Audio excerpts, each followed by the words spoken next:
తూర్పుగోదావరి జిల్లా సగర సంఘ అధ్యక్షులుగా ఎలక్షన్ అనేది జరగడం జరిగింది. జిల్లాలో 52 గ్రామాలు అయితే ఉన్నాయి. 256 మంది ఓట్లు వేయడానికి పాల్గొనగా 242 ఓట్లు పోలవడం జరిగింది.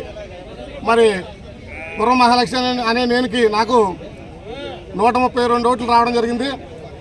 మరి ఈ సంఘం ఏర్పడి సుమారుగా 95 సంవత్సరాలు అయితే జరుగుతోంది. సగర సంఘం ఏర్పడి స్వతంత్రం కంటే ముందు ఏర్పడింది సగర సంఘం అనేది. మరి మా సంఘంలో చాలామంది అధ్యక్షులు చేయడం జరిగింది ఇప్పటి వరకు.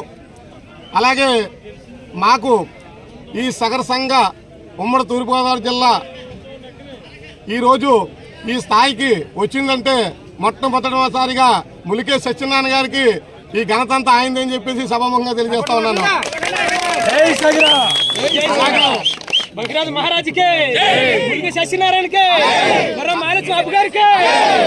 నాతో పాటు లక్కా కిషోర్ గారు ఇంతవరకు మాజీ అధ్యక్షులు ఉమ్మడి తూర్పుగోదావరి జిల్లాకి, అలాగే నాతో పాటు తిరిగినటువంటి జిల్లాలో ఉన్నటువంటి ప్రతి గ్రామ ప్రజలకు, యువకులకు, సర్పంచులకు, ఎంపీడీసీలకు, ప్రతి ఒక్కరికి సగర సోదరులందరికీ కూడా పేరు పేరున హృదయపూర్వక నమస్కారాలు తెలియజేస్తా ఉన్నాను.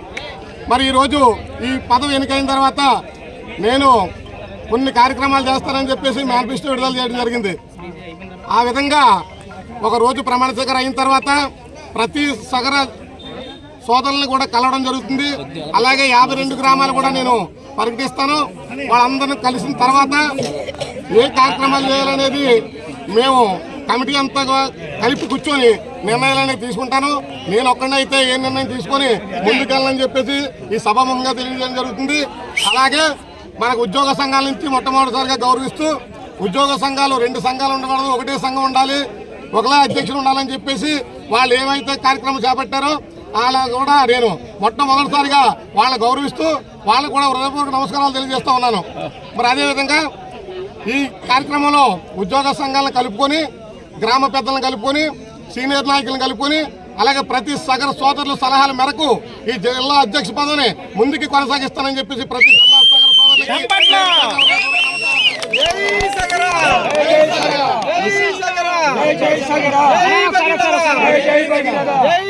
అనేది పేపర్లో స్టేట్మెంట్ ఇవ్వడం జరిగింది. అందులో ప్రధానంగా మేము ప్రమాణ స్వీకారం అయిన తర్వాత మా కార్యవర్గ సభ్యులందరూ కలిసి, అలాగే సర్పంచులు, ఎంపీడీసీలు, గ్రామ పెద్దలు, అలాగే సీనియర్ నాయకులు కలుపుకొని మా ఎజెండా ఏంటనేది మేము కార్యవర్గం కూర్చొని ఆలోచిస్తామని చెప్పేసి సభముఖంగా తెలియజేస్తా ఉన్నాను. ఆ సమస్య మీద నేను పోరాడతాను, ఆ సమస్య దగ్గరికి వెళ్ళి నేను పరిష్కరిస్తానని చెప్పేసి ప్రతి సగర సోదరులకు చెప్తా ఉన్నాను.